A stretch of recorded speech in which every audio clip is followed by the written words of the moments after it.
El curso se acaba, pero ya ven, de momento no llega la tregua de la canícula. Aún sin gobierno en España. Sube el ruido del nepotismo en la Junta de Andalucía. ¿Quién dijo cambio?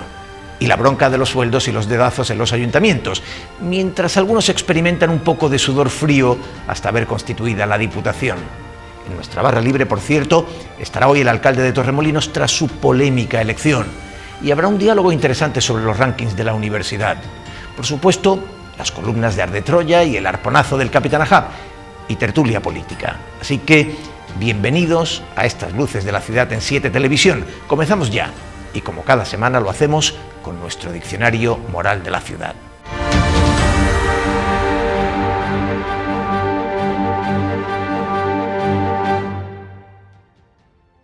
Manolo Díaz ha regresado al ayuntamiento.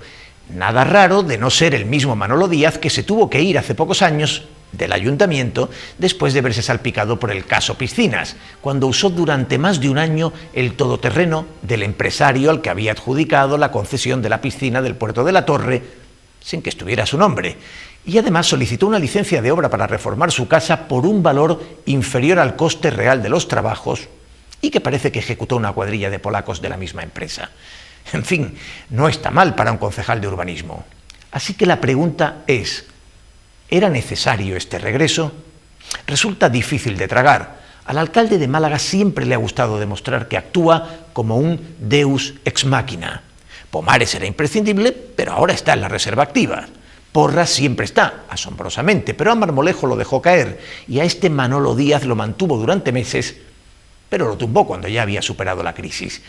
En definitiva, no parece que manden los hechos o la ética en estas destituciones, sino eso que solía llamarse los caprichos del emperador, según decida éste subir o bajar el pulgar. Pero la pregunta sigue estando ahí. ¿Era necesario este regreso? Manolo Díaz vuelve como gerente de la sociedad de aparcamientos, ya que el anterior gerente se va a urbanismo, de donde salió Manolo Díaz precisamente. Parece pues que se cierra el círculo del cambalache de un modo muy apañadito. Y esa suerte de desdén moral del alcalde para llevar y traer fichajes encajan en el pecado de la prepotencia, que es una variante de la soberbia, del latín superbia, cuyas raíces super, ser o sentirse súper. La prepotencia es la exhibición de una posición de fuerza sin temor a la arbitrariedad, y por eso Maquiavelo situaba la soberbia en el centro del poder. La pregunta, sin embargo, sigue ahí. ¿Era necesario este regreso? ¿Era necesario el regreso de alguien que salió del ayuntamiento por la puerta de atrás? ¿No se podía encontrar a otra persona ahora que se han subido los sueldos?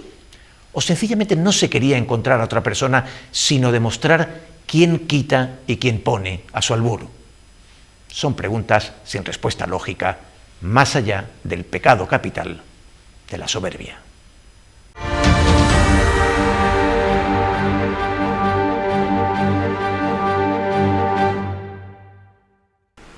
Pues José María, como diría Hitchcock, de entre los muertos regresa Manolo Díaz. A poco que uno ocupe unos años de su vida en esta profesión, ve ir y venir personajes como Manolo Díaz con una facilidad inquietante. Tantos kilómetros le hizo al todoterreno que vale como gerente de aparcamientos, ¿no? Por ejemplo.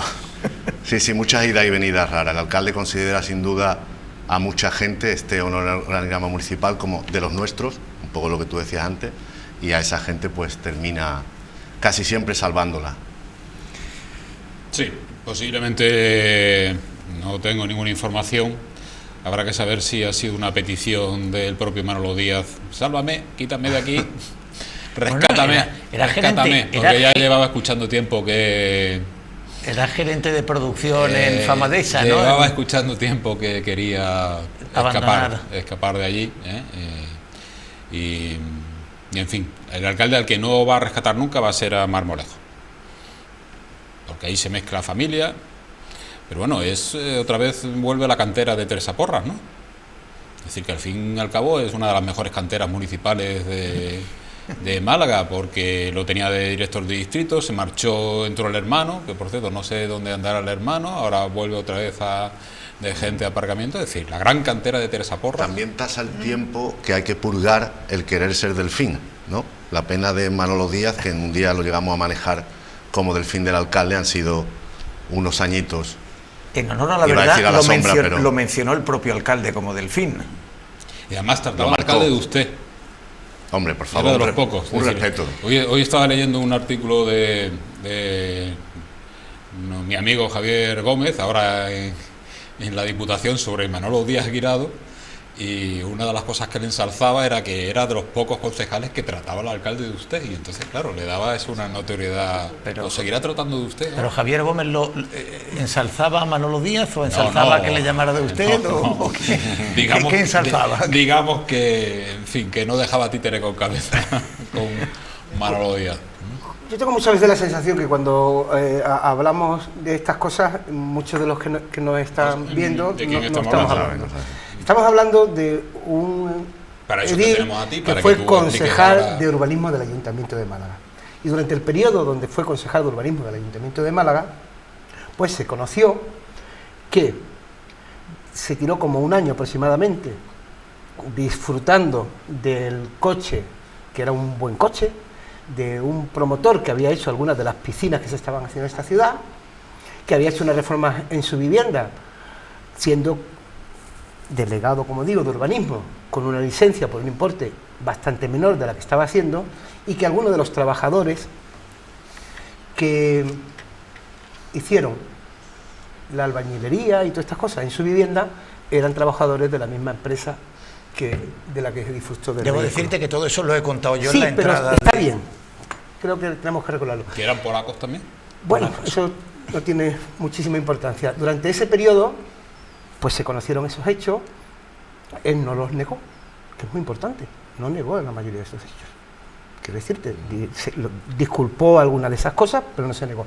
Lo digo porque el otro día, cuando algunos pusimos en nuestros titulares, o en nuestras informaciones, en nuestros tweets, que nos parecía una decisión bastante poco acertada la del alcalde, a mí me reprocharon, por ejemplo, que no había cometido ningún delito y que se había investigado y no había pasado nada. Yo vuelvo a contar lo que he contado siendo delegado de urbanismo del Ayuntamiento de Málaga. El alcalde mantuvo, como hace siempre, que la polémica no tiene importancia, no sé qué, como no la tuvo la de Marmolejo, que tú hablabas, como no la tuvieron, por ejemplo, las polémicas que hubo con el centro de emergencia, con las colocaciones, pero luego decide. Ahí nunca tiene importancia, pero llega a las siguientes elecciones y no los coloca.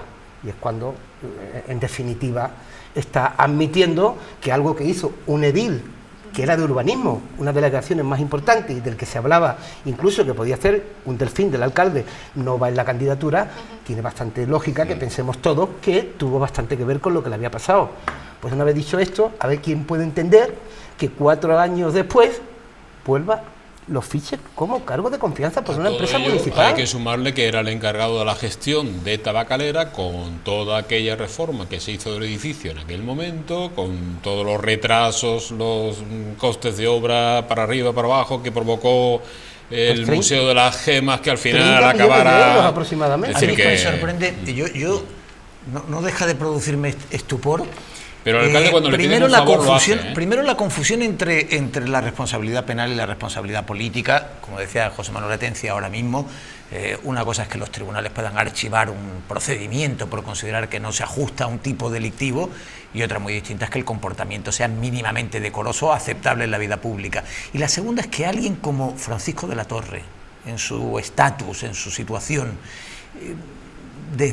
tenga ese desprecio por algo tan digamos, tan importante en la vida como son las formas y el decoro, ¿no? Y de quién se rodea, ¿no? Porque da la sensación, yo me agradezco mucho a José Manuel retrospectiva que nos ha hecho, porque mucha gente no se acuerda ya de la figura de Manuel Díaz, ¿no? Entonces pensamos, leído y entendido quién era este señor, qué necesidad había de repescarlo, ¿no? Eduardo Zorrilla dice que ha declarado que en el anterior mandato se intentó que los nombramientos de los gerentes gozaran de cierto consenso y tuvieran un cierto halo de meritocracia para justificarse. Entonces, este señor ni consenso ni meritocracia, el único mérito que tiene es haber pasado el purgatorio de 8 años en la empresa privada en un puesto directivo, ¿no?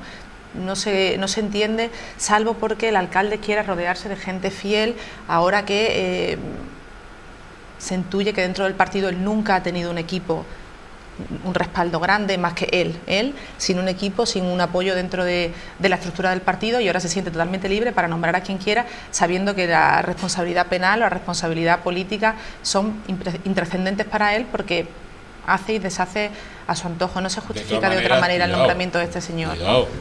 En fin, 8 años, tampoco podemos condenar a nadie a la cadena perpetua, ¿no?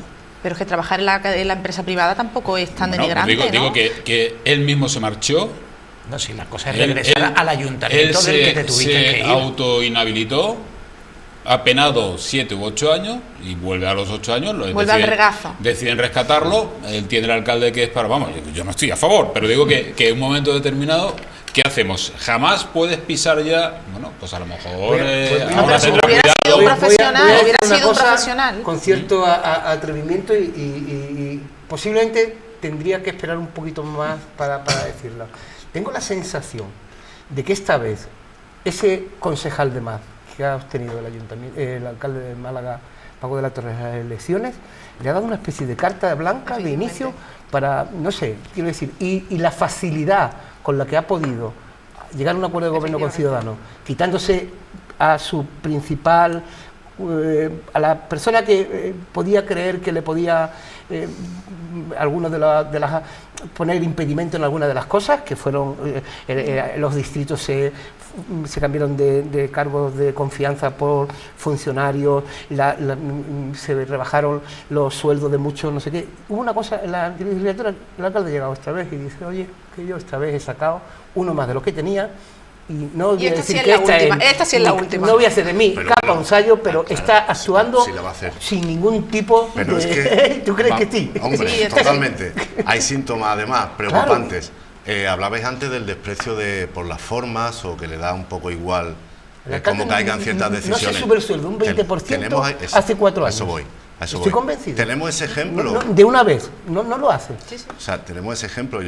¿Qué necesidad tenía de subirse el sueldo 13.000 euros anuales? Nada menos. Es decir, yo creo que ha sido una metedura de pata con cierto desprecio por la forma y, desde luego, un consenso de la vergüenza, ¿no?, en el que han estado partícipes todos los grupos políticos, actuando de una manera... Entre tanto, José María... María... Una cara de cemento armado todos. Y es que está pasando en otros ayuntamientos, es como si hemos salido de algunas cosas, como si hubiéramos salido de la crisis y de la austeridad, y entonces hemos dicho, hemos estado unos años en los ayuntamientos en crisis, con austeridad, con mala imagen para los ciudadanos, y aquí dice, como estamos saliendo de la crisis, bueno, los que estáis saliendo esencialmente sois vosotros. O sea, es que...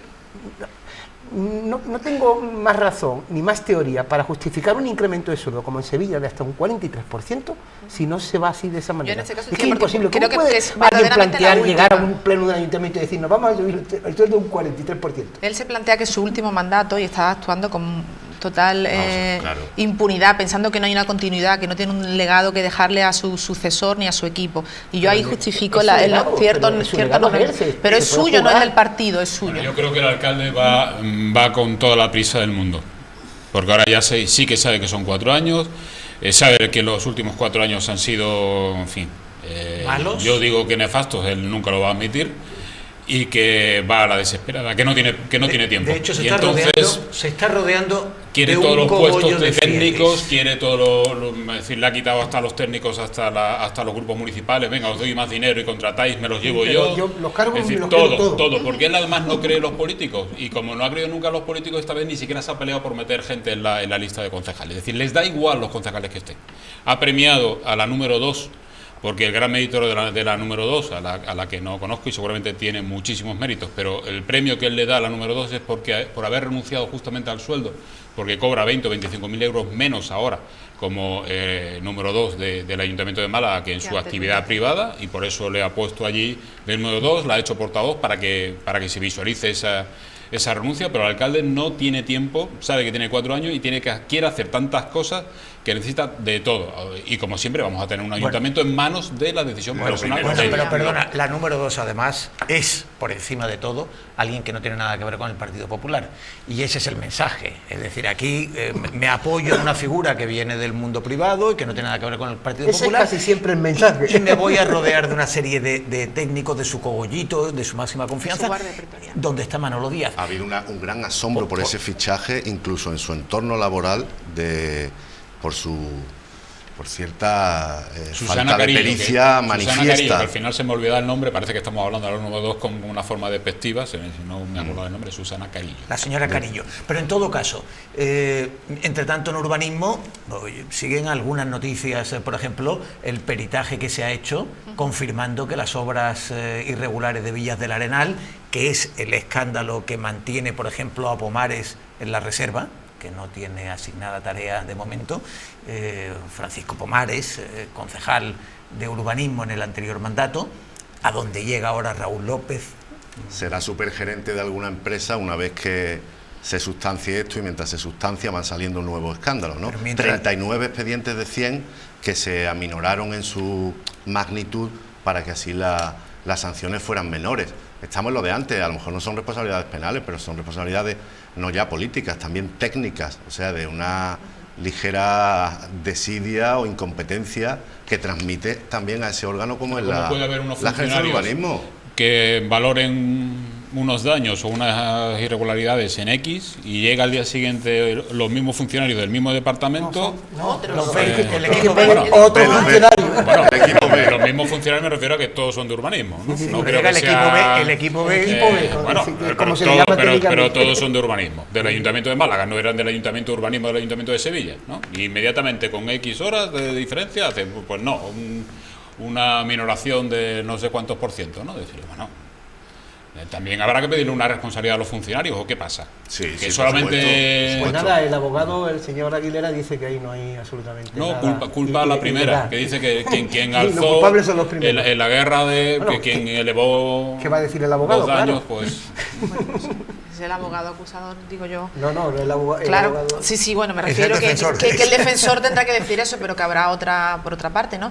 Yo siempre me gusta contextualizar un poco el caso de Villas del Arenal, que es aquellas casas que están destrozadas, polvorientas, algunas ocupadas, otras, por supuesto, viviendo en ellas, en la que la sensación que tenemos todos es que dijeron estos pobres señores que se han comprado unas casas maravillosas en un sitio horrible, no le vamos a complicar más la vida, sino que vamos a facilitar las cosas.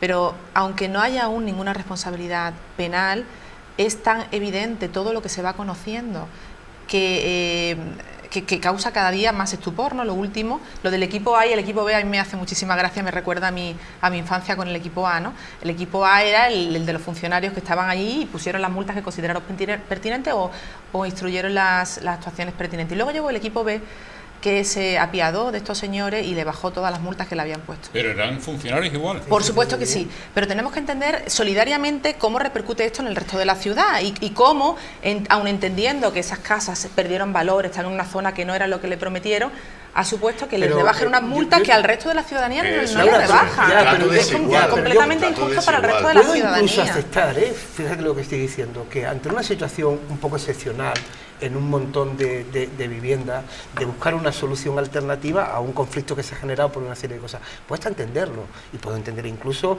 la mediación de algún concejal para echar una mano para salir por debajo. Claro, pero lo que no puedes hacer es cambiar a los funcionarios, cambiar las documentaciones, cambiar las valoraciones, o sea, mandar un trato de favor. Mandar instrucciones, no podéis hacer más de X expedientes a la semana, no se puede resolver. Usted, estamos hablando, quiere decir, y que haya injerencia política en eso, que la ha habido, porque hay correos que demuestran que hubo instrucciones para los funcionarios. A mí eso es lo que, de hecho, cuando salió este tema al principio, yo pensé que podía tener calado en cuanto salieron esos correos con indicaciones. A partir de ese momento digo, esto no es, muy no clara, estamos hablando ya de ninguna... Muy claramente. Y en cualquier caso, lo asombroso ha sido que desde el primer instante el alcalde desdeñara por completo, antes hablábamos de esa misma actitud, desdeñara por completo el debate, no aceptara ni siquiera que hubiera una cuestión polémica y defendiera a Teresa Porras y a Francisco Pomares y los llevara a las listas de nuevo. En fin, con un discurso absolutamente desdeñoso a cualquier crítica y en particular a Juan Casá, que quiso marcar ahí territorio. Pero en fin, hagamos un pequeño alto, escuchemos el Ar de Troya y enseguida continuamos con la tertulia.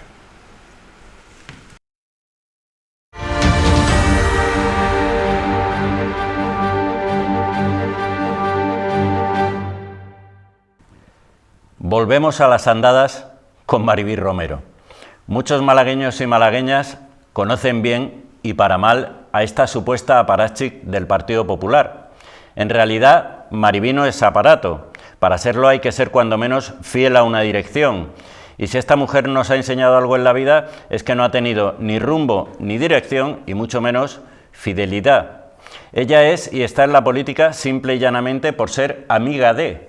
Primero fue amiga de Celia Villalobos, luego lo fue de Paco de la Torre, pero desde el principio y durante el mandato de los dos anteriores esta mujer ha sido la íntima de Elías Bendodo y sobre todo de Juanma Moreno. El presidente de la Junta no dudó en hacerle un vídeo de apoyo para su campaña electoral en Almojía, calificándola de mujer de bandera, mujer trabajadora y madre ejemplar, intentando así justificar el voto para su candidatura. Cualquiera que la conozca sabe que Moreno Bonilla fue extraordinariamente amable. ¿Para qué entrar en nada más? Ahora vuelve al primer plano de la actualidad con su elección como miembro del Consejo de Administración de la RTVA. La ley dice que para acceder a dicho cargo, los elegidos deberán tener una reconocida cualificación y experiencia profesional, dos condiciones que ella no cumple de forma manifiesta. Pero a su amigo el consejero de Presidencia no le ha dado vergüenza en teorizar ante los medios una supuesta transversalidad entre la política y el periodismo, con la que ha intentado justificar que su amiga Mariví cobre un dineral y tenga otra vez coche oficial por acudir 2 veces al mes a las reuniones del Consejo en Sevilla. No hace falta recordar los innumerables episodios con los que esta mujer nos ha regalado a lo largo de su vida de concejal, como aquella estancia con pago en especie de un hotel de Huelva a la que le regalaba tweets de publicidad, cobrando como cobraba entonces un sueldo con exclusividad de nuestro ayuntamiento. También sabemos que Almojía nunca fue lo primero. Tras el eslogan de esa campaña, la experta funambulista lo que intentaba era llegar a la Diputación. Así que la pregunta es sencilla y directa. ¿Qué le deben a Mariví, Juanma Moreno y Elías Bendodo para que ellos asuman este descrédito y su correspondiente bochorno ante medios y redes? ¿De dónde los tiene cogidos?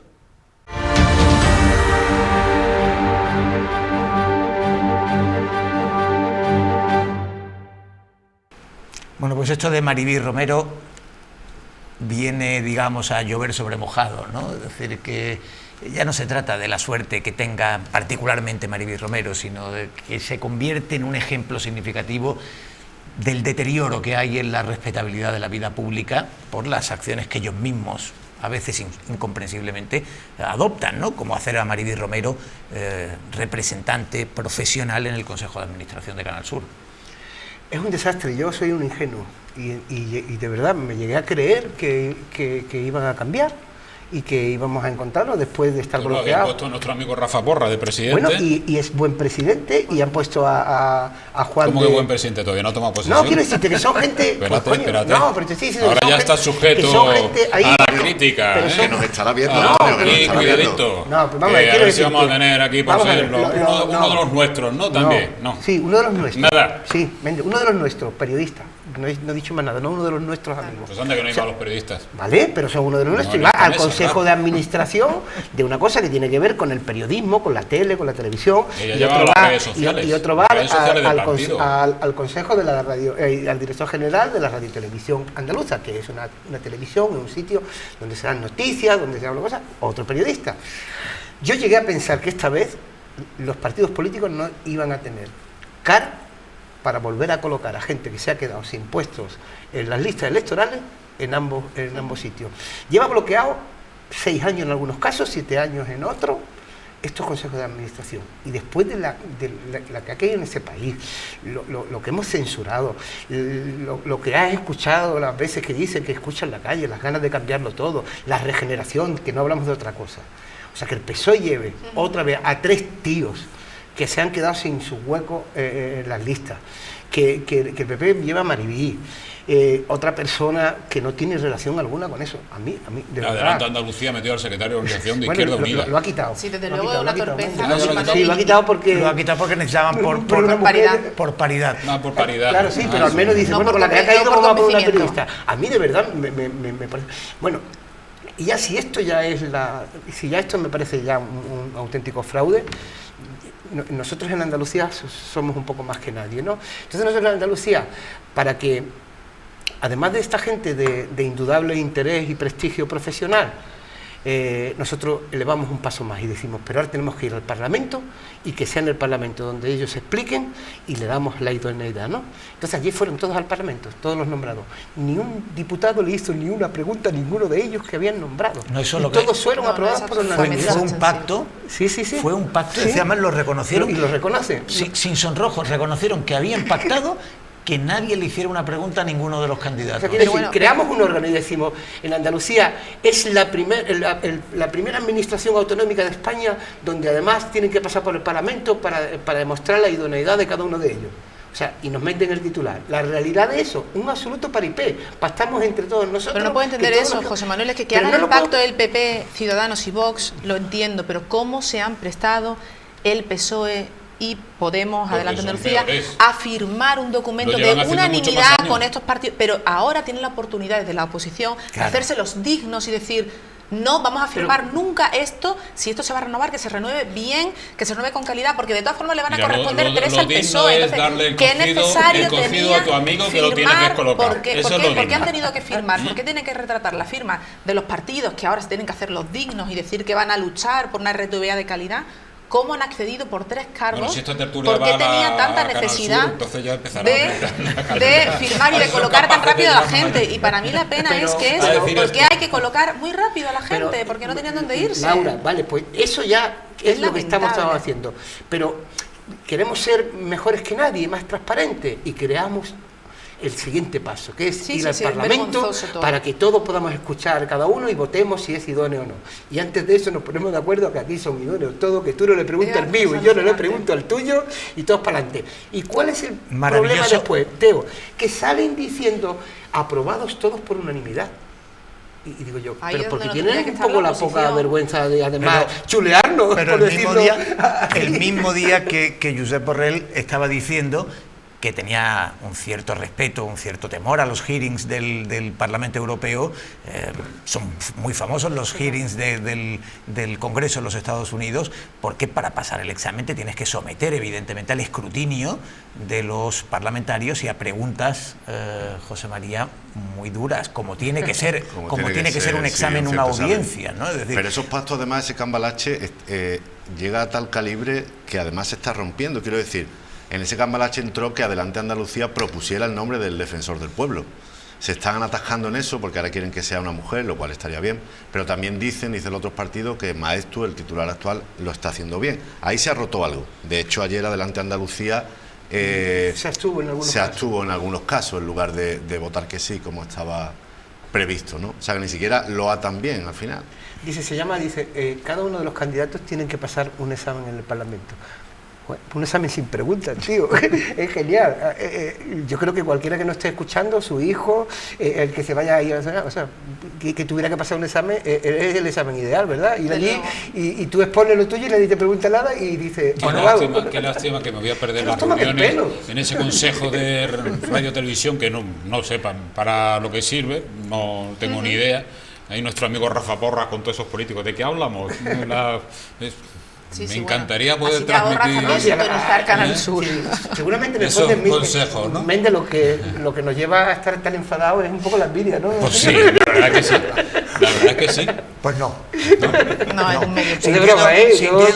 Sintiéndolo mucho, no tengo ningún interés en sentarme al lado de Antonio Prado o de Maribel Romero. Con políticos no. Con políticos nos sentamos aquí habitualmente y no lo pasamos mejor. No, es verdad. Es que el problema es que no cambia. Es un poco triste. No voy a entrar ahora mismo ni que sea el PP ni que sea el PSOE para ir para abajo, porque eso se ha tirado 30 y tantos años gobernando Andalucía y me faltarían aquí 8 o 10 programas para poder ejemplos, claro, ¿no? pero José Manuel, pero que viene, por ejemplo, ahora las agencias estas que han hecho un concurso para las, no me acuerdo, las agencias de Abra. Sí, el Abra. Sí, el Abra, que esa es otra. Le ponemos unos nombres a las instituciones en Andalucía que nunca sabemos ni. El Abra Cadabra. En el Abra Cadabra se han presentado 30 personas. Han hecho un proceso de selección con tanta suerte que 9 de los 9 que había que elegir, 8 son exconcejales del Partido Popular. Es que estadísticamente imposible que salga el ningún proceso. Siempre escogen muy buenos concejales. Uno de ellos es esposo de la secretaria general del PP andaluz. También, pero es que escoge muy bien. Será un hombre de mérito, ¿no? Pero bueno.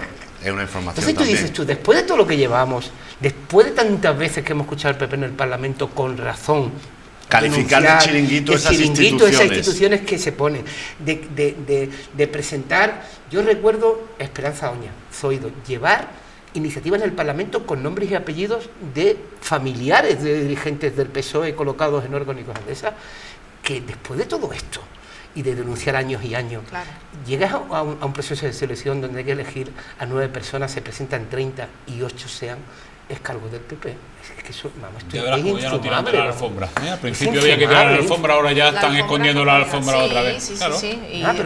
Pero a mí me resulta... Pero igual que ahora me hizo gracia Juan Marín hablando de los datos del turismo tan buenos. Claro, hablar de datos del turismo bueno en julio es, bueno, pues como que hace frío en diciembre en Navacerrada, es muy evidente.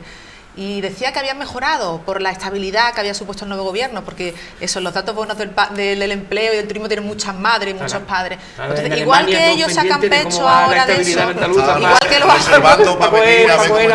Insisto, no entiendo cómo se ha prestado la oposición, aunque tuvieran 30 años haciéndolo mal, ¿por qué no salen ahora y dicen, no estamos de acuerdo con esta renovación, nuestros candidatos? Porque se han prestado, es que es lamentable la imagen de falta de regeneración y de interés por una radiotelevisión pública por parte de todos los partidos, que le han hecho el sitio para colocarse con una impunidad y casi alardeando de ello, luego en esa parte que dices del Parlamento y en algunas declaraciones, bueno, como le gustan las redes sociales, bueno, tengo mucha trayectoria política, es realmente indignante, es indignante. Bueno, vamos a ser un poco corporativista, vamos a decir que Rafa Porra y Juan de Mellado lo van a hacer bien, y también vamos a decir, porque son grandes profesionales, también vamos a decir... Es imposible que lo puedan hacer bien.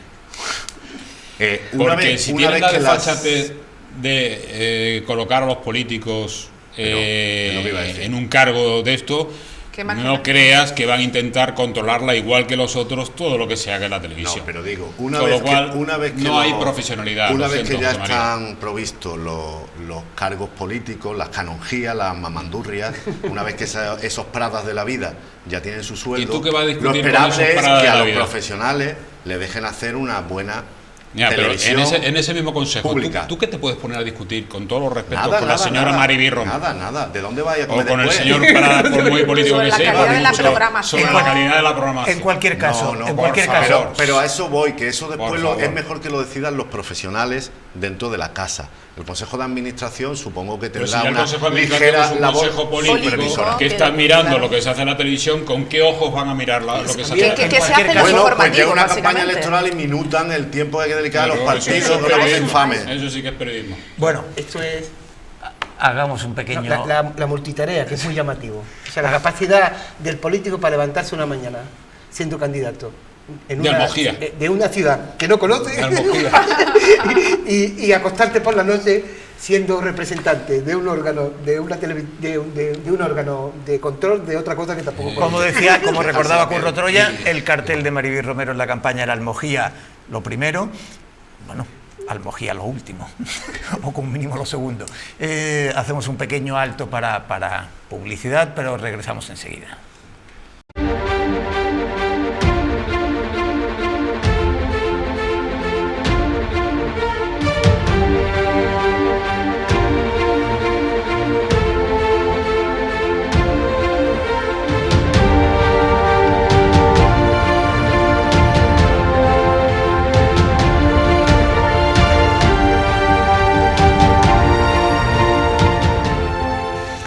Bueno, pues último tramo de tertulia. Esta semana, por cierto, y me gustaría preguntaros, hemos conocido el patrimonio de los concejales. El alcalde ya no es, por cierto, el más poderoso en el ayuntamiento. No sé si esto merecería un decreto suyo o no, pero en todo caso, siempre me hago la misma pregunta. En esta información pública del patrimonio, ¿hay conclusiones que sacar en el análisis político? ¿O asistimos sencillamente al cotilleo de saber qué tienen o qué no tienen los representantes públicos. Hombre, nos dejamos llevar por una parte por el cotilleo y por la crítica fácil, que el señor Paco de la Torre, después de 50 y tantos años trabajando, tenga un patrimonio de 483.000 euros, puede sonar mucho, pero lleva muchísimos años trabajando porque hace 4 en puestos años tenía públicos. 700.000. Pero ciertamente vamos a atender perdido patrimonio. a la parte humana. Le está costando la vida y Pues su por dinero eso se justifica el ayuntamiento. Eso Esa es la parte, justifica esa es la parte subida del cotilla, sueldo. esa es la parte cotilla, Eso que justifica puede la hacer el hombre subida lo que del quiera sueldo. con su dinero. No, eso Se justifica ha subido el la subida sueldo de del todas maneras. Esa merma que ha tenido justifica la subida Ha del sueldo. tenido que vender patrimonio para Pero bueno, poder es mantenerse curioso cómo estos 4 años. Eso es lo que nos han dicho Estaba muy oficialmente. mal pagado. Del equipo lógicamente. anterior al equipo este, tengo aquí la cifra, ha subido en 2 millones aproximadamente el patrimonio global de todos los concejales. Entonces tenemos concejales que tenían más patrimonio, estos nuevos que han llegado, tal vez no necesitaban subirse el sueldo tanto. Y lo curioso es que casi ninguno viene de la empresa privada. Entonces fíjate cómo... Bueno, casi todo lo aporta Susana Carillo, que Susana sí Carillo viene. es tremendamente Yo ahí, ahorrativa. Yo ahí tengo, quiero decirte que a mí me encantan todas las cosas de de Tú has dicho que no transparencia. ibas a hablar, ¿eh? Un segundito nada más, no de transparencia, pero yo creo que esto no es un hecho de transparencia. A mí me interesa saber el capital que tiene un concejal o un representante público cuando llega y el que tiene cuando se va. No tiene por qué darme explicaciones a qué significa cada una de las cosas, las casas, los coches. Pero aquí tampoco se no tiene profundiza ningún mucho. Ya, pero entramos en el cotilleo. No me parece, no tiene por qué. Quiero decirte. A mí o sea, también me interesa eso saber es- las deudas, ¿eh? Por si acaso. Vale, sí, sí, Cuidado. ya está. Pero Vale. además Lo que tiene o lo deja de Eso tener es, me quiero da decir, igual. usted entra Pero aquí cuidado. con esto estoy Cuidado diciendo, el también. patrimonio forma parte también de su Pero es deuda, así, ¿no? los datos que O sea, saben y se son le así, entrega ¿eh? al interventor o al secretario, no sé qué, y cuando terminas, que sepa no sé cuánto y no sé cuánto. No tenemos por qué desnudarnos para entrar a Pero una... no se desnuda nada más nivel que ese, ¿eh? Sí. Es un nivel de riqueza total y de, Bueno. tipo de posesiones, pero no se Quiero saber profundiza los más. sueldos. Y eso se puede calcular, lo que tú malo quieres son a saber. veces las ciertas conclusiones, incluso las conclusiones que sacamos los medios, ¿no? Porque, por ejemplo, hay un cierto prestigio que yo nunca he entendido a estar tieso, ¿no? O sea, parece que los que no tienen nada son como más honrados, no sé. Eso nos A lo conviene, mejor que tenga prestigio. dilapida, sí, nos conviene, claro.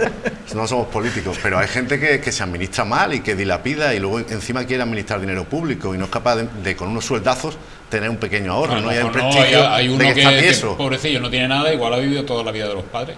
No acaba de empezar ahora. Bueno, pero se Acordaos, está por ganando ejemplo, acordaos, por ejemplo, 3.000 napos al mes, no sé qué hace. Manuel Chávez cuando da a conocer su primer Sí. patrimonio, que tenía una cantidad irrisoria, no recuerdo, Sí, pero eran sí, unas miles de pesetas, es decir... Sí. A Esperanza Aguirre le pasaba igual, siempre decía al final de su carrera que no claro. tenía nada. Y estás toda la vida, subía al coche oficial. Lo cual, ganando se un dineral. prestaba, a la ironía de decir, bueno, se lo han podido gastar todo, como tenía residencia pública, tenía coche oficial y tenía todo cubierto y pensaba seguir toda la vida en esas condiciones, no necesitaba ahorrar. Pero en fin, es verdad que hay algo siempre de cotilleo en todo esto. En la tertulia pretendemos elevarnos por encima del cotilleo en cualquier caso. Y ahora continuamos con el programa, nos vamos a la barra libre, vamos a recibir al alcalde de Torremolinos, el programa continúa, pero gracias a los cuatro por acompañarnos en el penúltimo programa de la temporada, no creáis que es el último, que la próxima semana regresamos. Continúa el programa.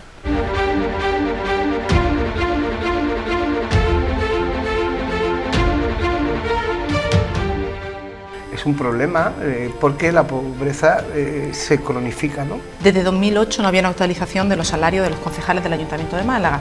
Veo normal que, como cualquier profesional, quiera que se le actualicen sus salarios. ¿No te resulta curioso que para subirnos el salario nos comparemos con ciudades mucho más ricas y no precisamente con la pobreza que tenemos en esta ciudad?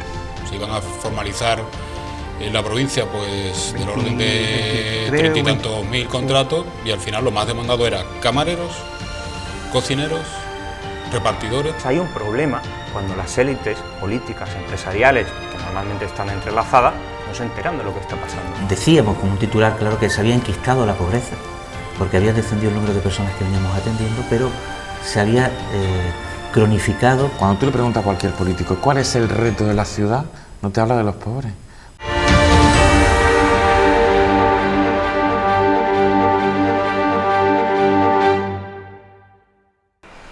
Pues hoy en nuestra barra libre compartimos un Málaga con el alcalde de Torremolinos, que por cierto esta mañana ha tenido el pleno de organización de la institución y en el que me parece, Pepe Ortiz, que se ha podido ver que el clima durante la legislatura, o durante el mandato, mejor dicho, va a ser áspero, ¿no? Al menos al menos entre las derechas. Bueno, buenas tardes, un saludo a todos los amigos que siguen este programa y amigas. Vamos a intentar que no.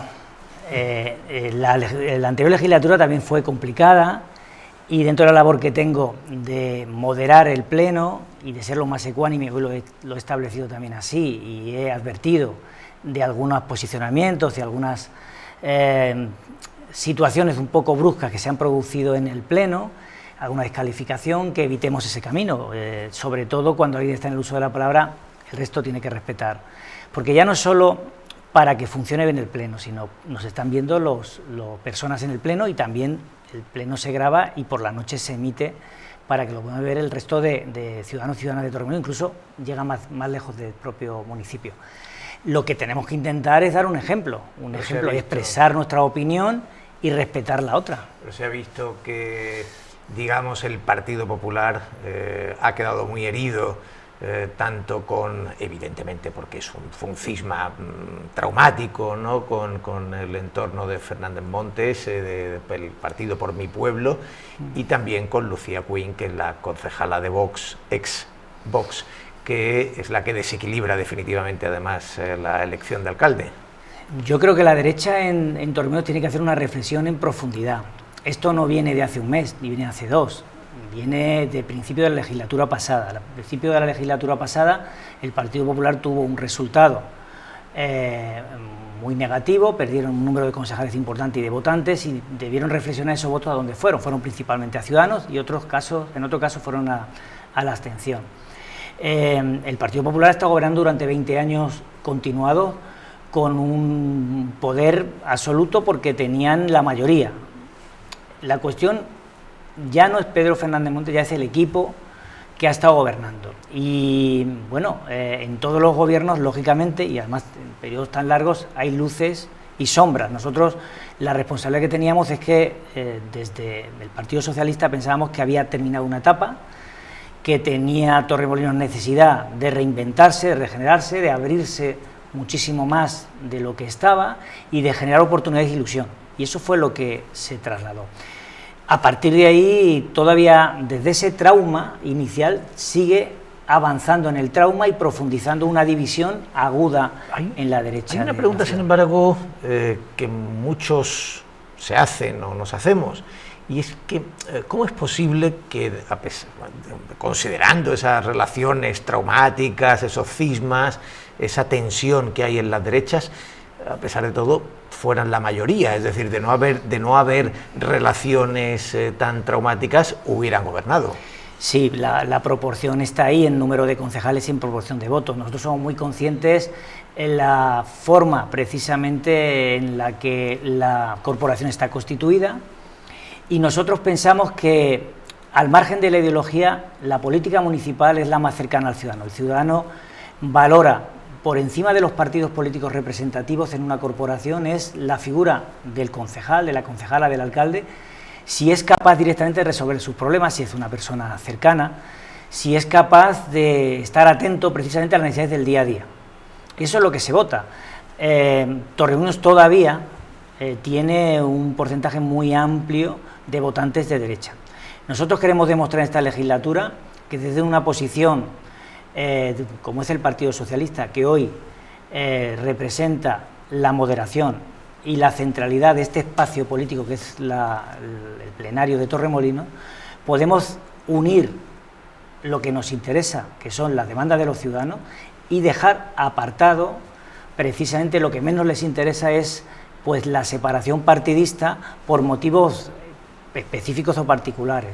Nosotros creemos que hay muchas más cosas, así los pusimos en el Pleno de Constitución, que nos unen, que nos separan. Si hablamos de presupuesto, ¿qué presupuestos queremos para la ciudad? Unos presupuestos que sean solventes, que se puedan llevar a cabo, que resuelvan problemas como es, cubran a los más necesitados, como es el tema de los planes de empleo que no encuentran cerca de un 20% todavía tenemos de parados, el 50% de gente joven. Eso es una política de gestión que tiene que el ayuntamiento gestionar instrumentos para poder hacerlo desde el presupuesto. Si nosotros planteamos un desarrollo del plan general de ordenación urbana y planteamos una economía sostenible y evitamos la depredación urbana, eso es de derechas o de izquierdas. Eso es de sentido común y de plantear que la ciudad va a crecer y va a tener oportunidades para todo el mundo. Pero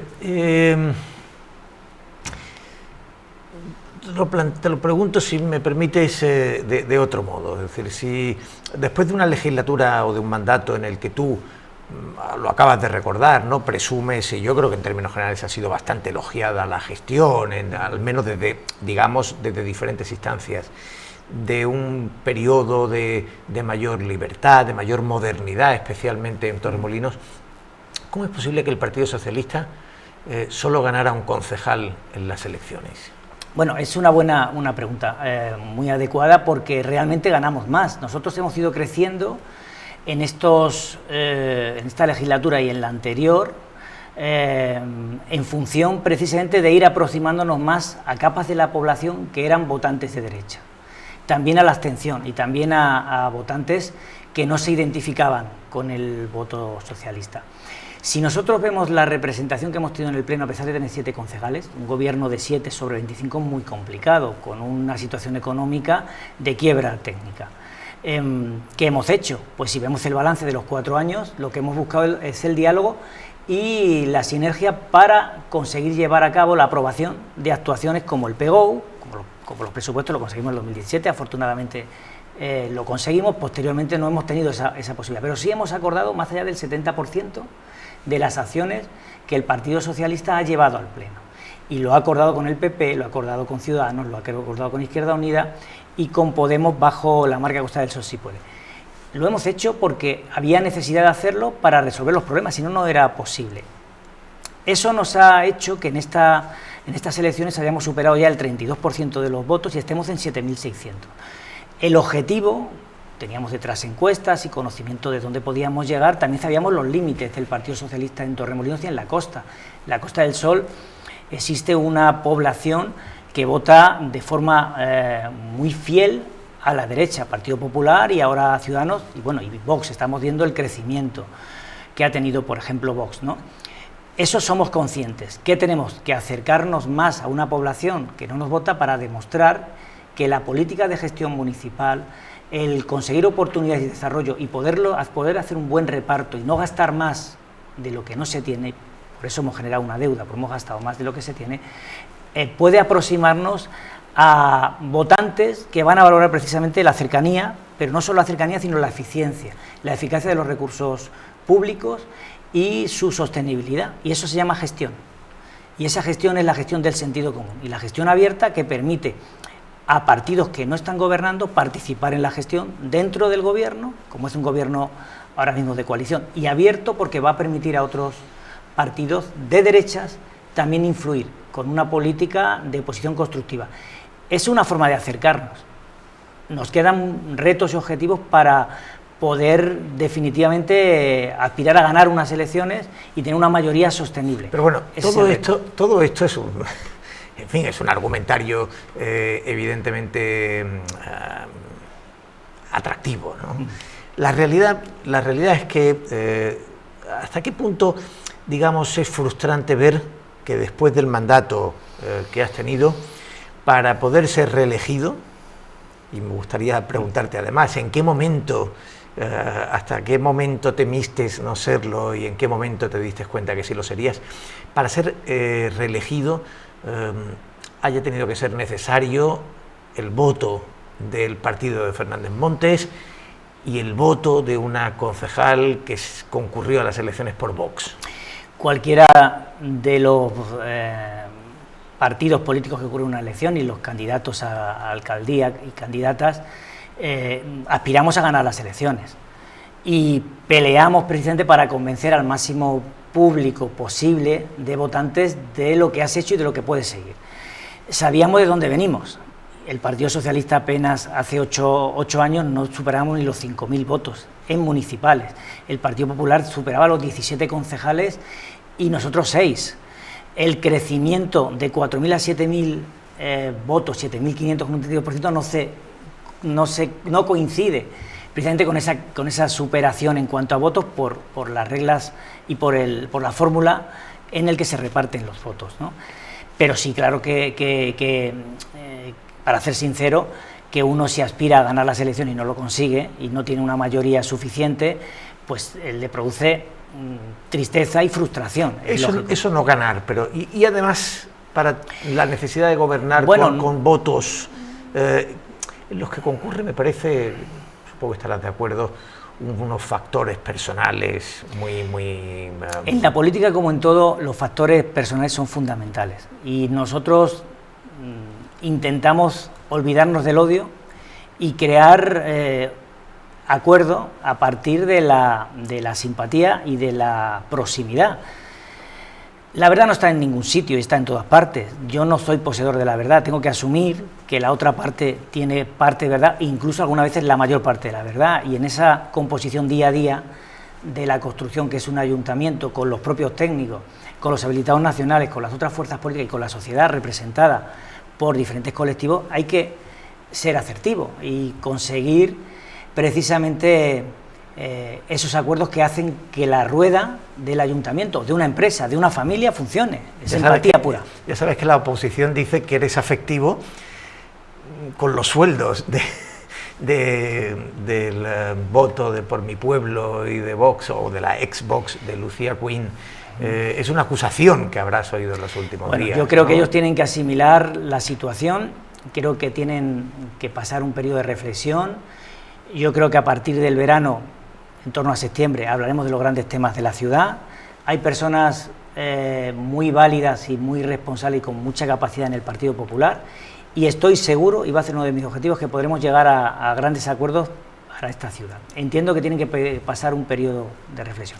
Pero o de duelo.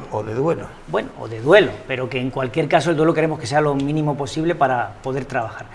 ¿Ellos se quejan en su duelo? ¿Es puro dolor, miopía del dolor, o tienen fundamentos para quejarse? Creo que ellos tienen que dolerse porque no han conseguido aglutinar a la derecha. Esa es su reflexión. No porque, que también lo pueden hacer, cada uno es libre, porque el Partido Socialista ha conseguido aglutinar derecha e izquierda, porque ellos no han conseguido aglutinar a la derecha. ¿Qué ha ocurrido? ¿Qué falta de liderazgo en la derecha para aglutinar a todos los partidos de la derecha para poder gobernar, ¿no? ¿Qué es lo que ha sucedido? Pero nos ha quedado pendiente el tema de los sueldos. Este es importante porque nosotros desde el principio, y ya lo hacía el anterior equipo de gobierno, hemos pensado que precisamente para demostrar a nuestros ciudadanos desde la oposición, ya no desde el gobierno porque tiene dedicación exclusiva para trabajar en un ayuntamiento que tiene un movimiento enorme, es una gran ciudad. Ahora mismo tenemos unos datos turísticos que nos hacen superar los 200.000 personas, más de 1 millón de turistas. Entonces no somos una pequeña población y eso requiere mucha dedicación, mucho trabajo. Y desde la oposición también. Lo mejor que le puede pasar al ciudadano, a votantes de partidos que no son del Partido Socialista, es que desde la oposición se les garantice que pueden trabajar para fiscalizar y controlar la acción de gobierno. Lo más fácil para mí a lo mejor sería, está trabajando el equipo de gobierno, aquel concejal que no tenga delegación, como en otros municipios, cobra participación, asistencia a pleno, pero realmente podemos pensar que una persona que se dedica a su trabajo puede controlar y fiscalizar un presupuesto de más de 100 millones de euros, una población real que supera, como digo, con la población fluctuante de turistas, más allá de la media de 150.000 personas, un ayuntamiento que entre empresas municipales y el propio ayuntamiento supera los 1.400 personas, y con una actividad frenética de gestión con un plan general, sería imposible. Es imposible que uno pueda trabajar en su empresa, en su actividad, y poder dedicarse a la actividad municipal en municipios como este. Solo podrían hacerlo funcionarios o personas que tuvieran un régimen económico, un patrimonio muy elevado. Tenemos que permitir a las personas que puedan hacer oposición con instrumentos. Los grupos tienen que tener instrumentos para trabajar, poder tener asesores independientes, abogados, especialistas en economía. Si no, no funciona el sistema. Pero todo esto, por resumir, significa que la oposición va a tener retribuciones acordes. En este caso, sí. Todos los portavoces tienen dedicación exclusiva, y en función de la representación hay personas que tienen dedicación parcial, que es una dedicación lo suficientemente remunerada como para poder hacer la labor de oposición, la labor de fíjese, no me gusta la labor de oposición, la labor de resolver los problemas. Si el equipo de gobierno es capaz de resolverlos, yo lo voy a intentar resolver. Yo voy a plantear las demandas necesarias y si el equipo de gobierno no responde a esas necesidades, porque por incapacidad o porque no está interesado en resolverlas, pues entonces sí voy a plantear una posición más dura. Pero al final, lo que le queda al ciudadano es qué pago yo al político y qué hace el político para que yo tenga mejor calidad de vida. No cuánto gana el político, es capaz el político de resolver, de gestionar mis recursos, porque es mi patrimonio lo que está gestionando el político en el gobierno. Y para que tenga esa confianza, no solo en el voto, en ese trabajo, una ciudad como Torremolinos, ya no digo Málaga o Madrid, que son ya estructuras económicas y sociales enormes, ¿no?, de gobierno, son casi como un pequeño país, ¿no? Si hablamos de la Comunidad Autónoma de Madrid, por ejemplo, está claro. Entonces, lo que le estamos dando instrumentos, igual que en otras administraciones, otras instituciones, en el Parlamento andaluz, en el Congreso de los Diputados, no se cuestiona la labor del legislativo del partido que no está gobernando. Entonces, estas cuestiones, por sanidad democrática y por perspectiva y por visión realmente de que la democracia la hacemos entre todos, los que no tienen capacidad económica y los que lo tienen, para poder hacer política y liberarse y dedicar ese tiempo a lo que le interesa a los ciudadanos, es algo que no debería discutirse ni replantearse. En cualquier caso, es sorprendido que el Partido Popular sea tan crítico en Torremolinos cuando en otras localidades de la Costa del Sol la oposición tiene retribuciones más modestas, ¿no? Hay que ser coherente en los argumentos. Pero para terminar, alcalde, porque hemos agotado el tiempo, pero no me resisto al menos en un minuto, sintéticamente, a hacer referencia, como hacías tú antes, a los proyectos.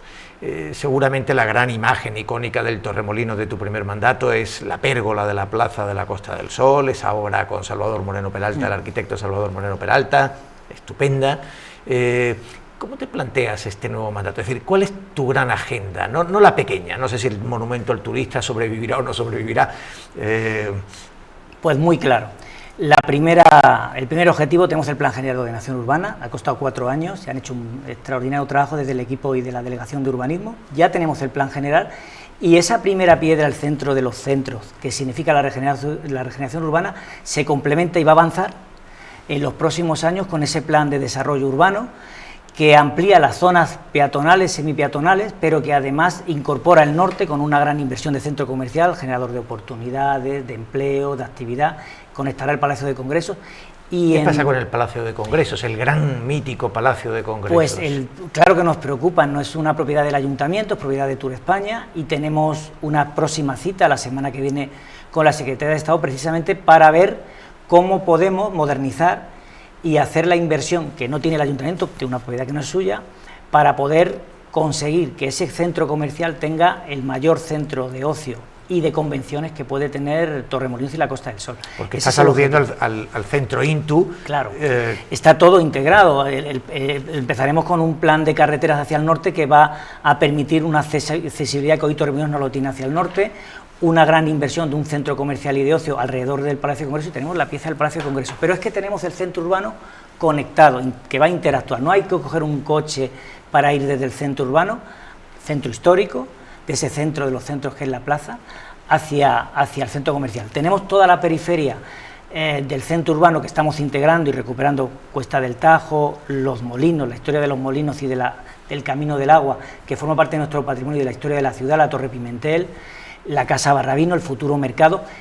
Ese es el primer objetivo, continuar la regeneración del espacio urbano como espacio atractivo de calidad de vida para los ciudadanos, pero también para los turistas. Y 2 cosas más, fundamental, muy brevemente, llegar a los barrios. A la próxima actuación nos vamos a centrar en los barrios, dinamización social, económica, deportiva y de infraestructura. Y cuarta, la mejora de los servicios públicos, en concreto la limpieza. Vamos a hacer un plan primero de choque y vamos a reforzar precisamente esa demanda ciudadana, porque tienen razón, es muy mejorable y es nuestro tercer objetivo. Pues suerte en el mandato, es algo que le deseamos a todos los alcaldes, por supuesto, ¿no? que han sido elegidos y que les esperan 4 años por delante que no serán fáciles. Pero mucha suerte, Pepe. Muchas gracias por acompañarnos. Además, ya sabéis que desde Málaga siempre vemos a Torremolinos con la enorme cercanía de haber tenido una historia común y en cualquier caso de compartir territorialmente muchos intereses con una proximidad, en fin, casi sin separación real, ¿no? Así que nada, es un placer que nos hayas acompañado en nuestra barra libre, y no se marchen, que viene ahora el arponazo del Capitán Ahab y detrás un muy interesante debate sobre los rankings de las universidades y la posición de la Universidad de Málaga. No se vayan.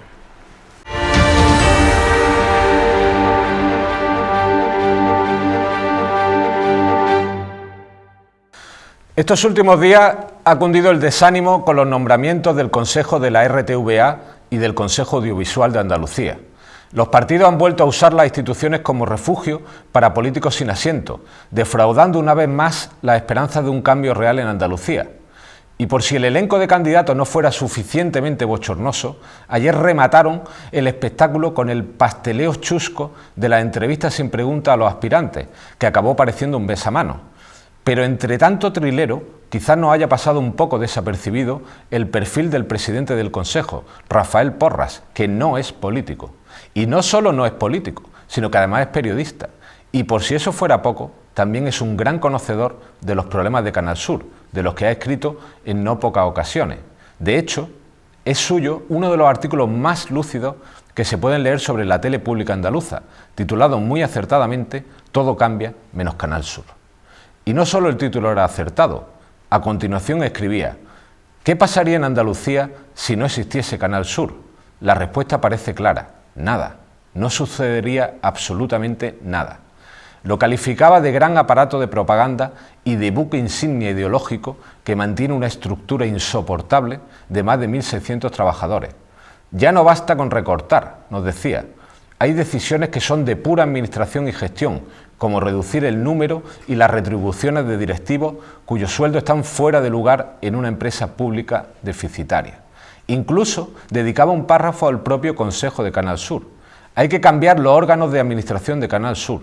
Basta ver el perfil de muchos consejeros para comprobar que su capacidad de control empresarial del ente es insuficiente. Es decir, no cabe duda de que nuestro querido Rafael sabe perfectamente qué funciona mal en Canal Sur y cómo arreglarlo. Y no cabe duda de que tiene una oportunidad inigualable para hacerlo. Si quisiera seguir su propio guión, quizá por fin podríamos decir que todo cambia, incluso Canal Sur. Aunque bueno, hoy mismo ya hablaba de una defensa a ultranza de una radio-televisión pública plural, abierta y con mantenimiento de la plantilla. Y del perfil de los consejeros decía que lo importante no es tanto la forma de elección y el perfil de los miembros, sino el trabajo que podamos hacer. Es decir, tampoco descarten que al final sea más fácil cambiar de opinión que cambiar Canal Sur. Y además, mucho más provechoso.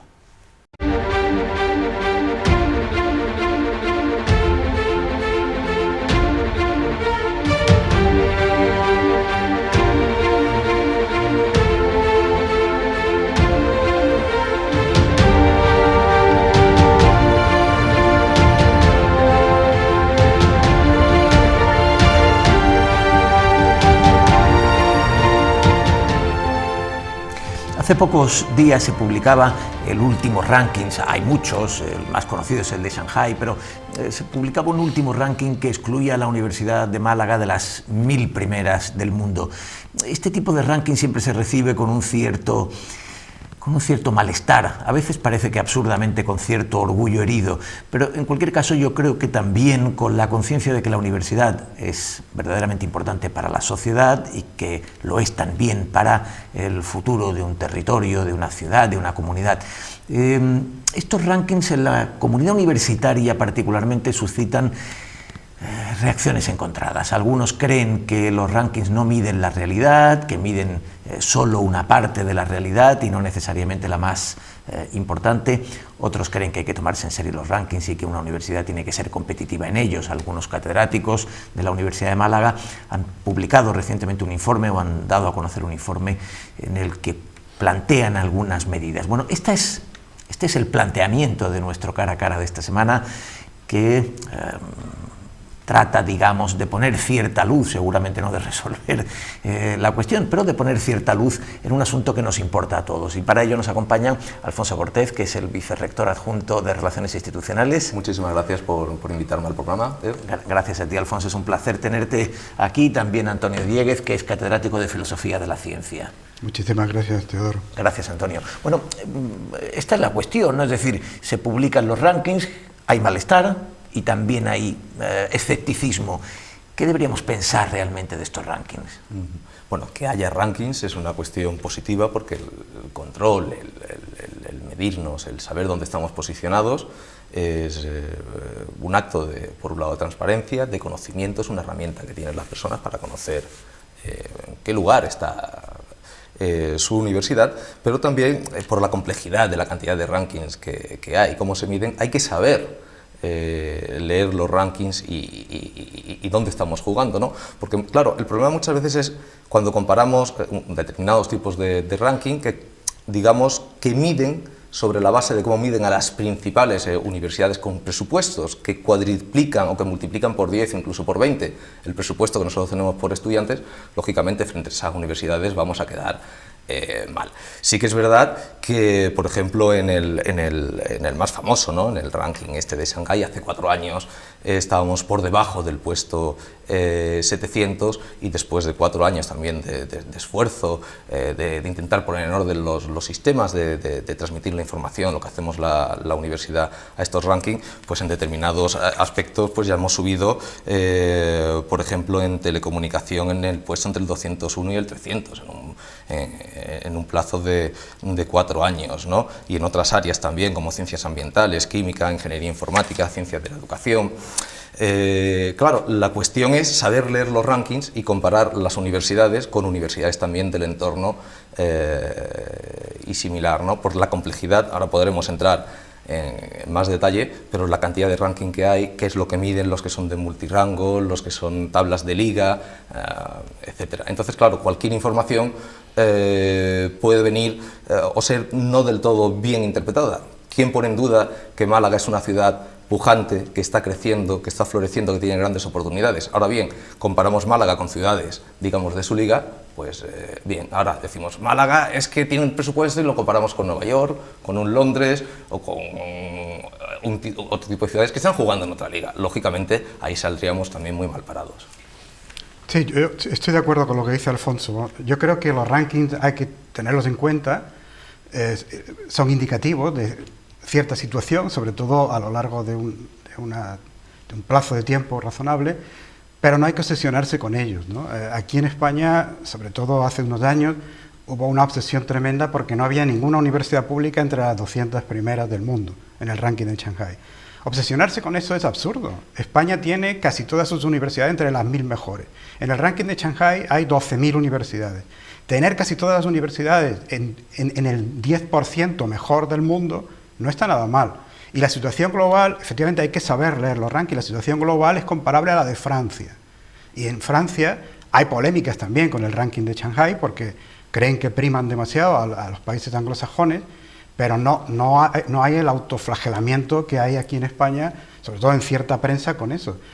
Cuando se dice, por ejemplo, que las universidades españolas no están entre las 200 primeras y se añade además, en España sobran universidades, se está mintiendo doblemente. Porque se están diciendo medias verdades. Es verdad que no hay ninguna entre las 200 mejores, pero algunas están cerca, o lo han estado en el pasado, como la de Barcelona. Por especialidades concretas, sí estamos entre las 100 mejores. Aquí turismo en Málaga pues está en una buena situación, pero en Granada, por ejemplo, hay algunas especialidades que han quedado entre las 50 mejores del mundo. Y en la Universidad de Valencia igual, y en la de Madrid igual, etcétera, etcétera. Es decir, que cuando vamos por especialidades sí que hay algunas especialidades bien situadas. Y luego España tiene un número pequeño de universidades por habitante, comparado con los países de nuestro entorno. Y luego hay que tener en cuenta también qué juzgan estos rankings, ¿no? Porque los criterios con los que se elaboran son muy discutibles. Por ejemplo, en el ranking de Shanghái, que es el que más se utiliza, un criterio fundamental, el 20% de la puntuación, lo da el hecho de si tienes premios Nobel en nómina o tu universidad ha dado lugar a un premio Nobel. Vamos a ver, el sistema universitario español no permite contratar premios Nobel. ¿Qué premio Nobel va a venir a España a cobrar el sueldo de un catedrático español? Y no hay manera de evitar eso. O cambiamos el sistema de contratación, o no vamos a tener premios Nobel en nómina, a no ser que Francis Mujica, el bioquímico valenciano, alicantino, consiga por fin el premio Nobel que tanto merece. Pero si ese es un elemento central en la elaboración del ranking, pues es lógico que no consigamos buena puntuación, pero eso no tiene fácil remedio. Y luego la cuestión, efectivamente, la cuestión económica. Los 5 primeros puestos de este último ranking, que además suelen ser los mismos de un año para otro, son la Universidad de Harvard, la Universidad de Stanford, la Universidad de Cambridge, la Universidad de California y el MIT, ¿no? Y el MIT, eso es, el MIT. Bueno, de esas 5, solo una es pública, la Universidad de California. Las otras 4 son privadas. Y la primera, la Universidad de Harvard, tiene un presupuesto de 32.000 millones de euros al año, mayor que el de algunos países del mundo. Tiene 22.000 estudiantes, la mitad que los de Málaga. Tiene 5.000 profesores. Y de sus 22.000 estudiantes, 15.000 son de doctorado, no de grado, sino de doctorado.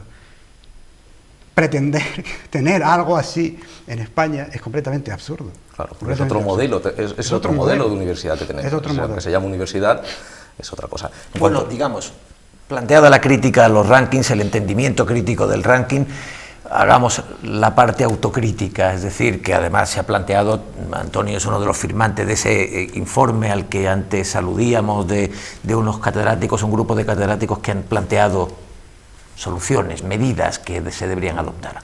Bien, nosotros desde la Universidad de Málaga llevamos 4 años mejorando sobre todo lo que son los sistemas de recopilación de datos para poder facilitarlos a los rankings y de hecho, por ejemplo, en el dato que he dado al principio, ¿no? de avance en el Shanghái, no solamente se debe evidentemente sobre todo al trabajo de nuestros investigadores, sino también porque había errores a la hora de la recopilación de datos que se están subsanando. Bien, es verdad que otros muchos datos no los cogen de la universidad directamente, sino que vienen de Scopus o incluso de Google y lo configuran con esos datos bibliométricos que aparecen ahí. En este sentido, nosotros para intentar mejorar en los rankings hemos creado una oficina dentro del servicio de calidad que está muy atento, sobre todo con 2 rankings españoles, el CID y el U-Multi-Ranking, pues para ver exactamente cómo facilitar de mejor manera la información y hemos llegado a la conclusión ahora que necesitamos una contabilidad analítica que facilitaría lógicamente un mejor posicionamiento en los rankings y hacer una unificación de toda la base de datos de la universidad, de docencia, investigación y desagregar los datos también en función y de la manera en la que nos los piden los rankings. Hay también en rankings importantes en los que quedamos bien. Es decir, lo que pasa es que muchas veces es noticia y tiene que ver esto con lo que decías de la autoflagelación, ¿no? Yo cuando hablo con los colegas franceses y esto de los rankings, nosotros en España nos azotamos y nos autoflagelamos y en Francia dice, oye, es que también son criterios anglosajones a la medida de universidades anglosajonas y nosotros pues vamos a seguir escribiendo en francés y vamos a ver si, y en la última reunión que tuvimos responsables universitarios con Francia, nos decían, oye, es que igual tenemos que buscar un ranking más adaptado también a lo que es Francia, España, Portugal, Italia, el mundo latino, no con los criterios anglosajones. Ellos no tienen ese sentimiento de culpa, por decirlo de alguna forma, o autoflagelarse. Pero, por ejemplo, en un ranking anglosajón del Times Higher Education, hemos quedado entre las top 40 en calidad de la educación. Y por ejemplo en reducción de desigualdades también en el top 50, claro, muchas veces a nosotros nos gusta también por nuestro carácter y quizás puede ser más noticiable aquellas cuestiones que son más trágicas. Sí que es verdad que no es una autocomplacencia, tenemos que mejorar nuestra universidad, pero al mismo tiempo tenemos una buena universidad en Málaga y eso tenemos que ser conscientes. Salen estudiantes que ocupan puestos punteros en la sociedad civil, tenemos unos profesores, unos investigadores maravillosos, con publicaciones, con premios. Sí que es verdad, tenemos que seguir engrasando la maquinaria pero también mirar con optimismo y quizás un poco aprender un poco de los franceses, reivindicar también el valor de lo que tenemos, ¿no? Antonio, y en ese informe, digamos, por resumir, ¿cuáles serían los puntos fundamentales que deberían abordarse? Pues mira, el informe pretendía sobre todo ser útil, es decir, utilizar los datos disponibles, datos oficiales, e intentar hacer una comparación con universidades de nuestro entorno. La obsesión no es, para nosotros, no es aparecer en rankings internacionales, porque ya sabemos que eso es, en fin, una pretensión un poco vana, ¿no? Sino ver cómo estamos en comparación con universidades que nos rodean, que tienen una situación comparable.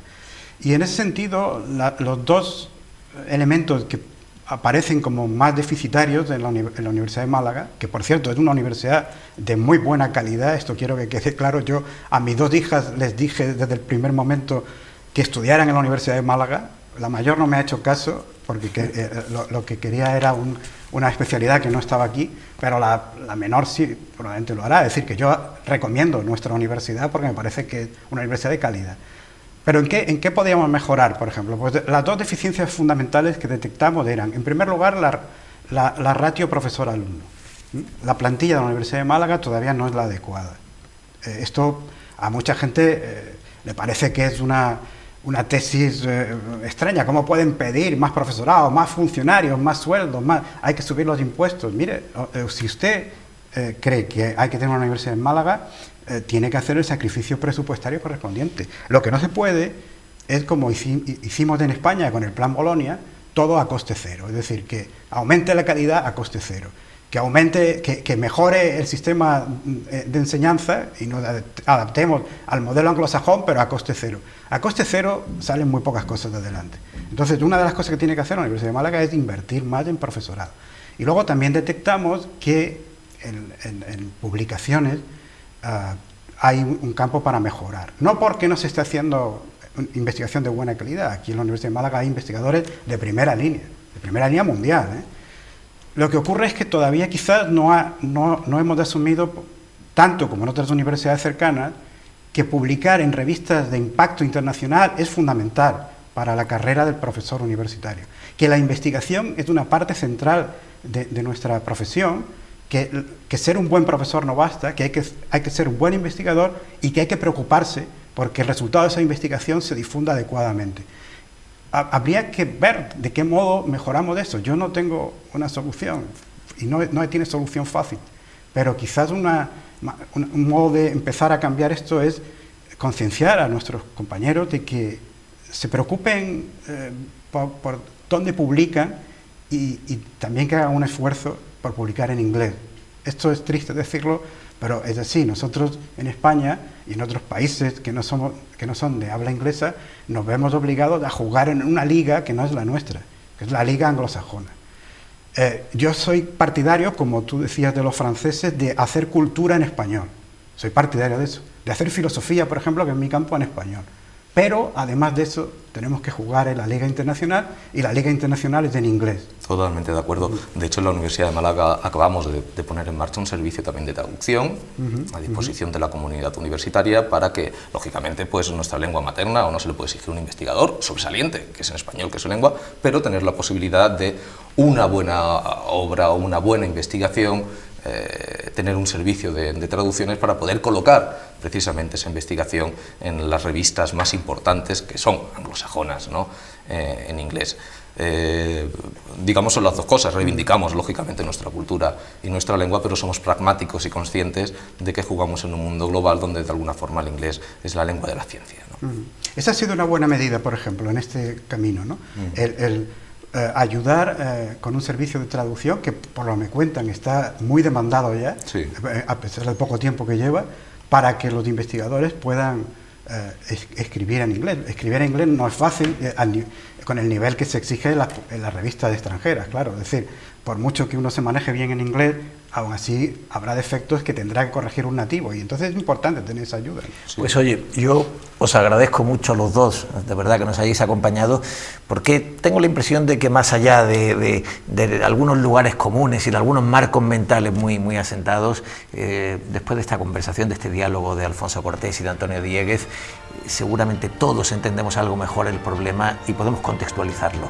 De verdad, muchas gracias a los dos por acompañarnos, muchas gracias a ustedes, por supuesto, también, por acompañarnos como cada semana aquí en 7 Televisión. El próximo jueves regresamos, no crean que tomamos vacaciones, aún estaremos aquí. Buenas noches.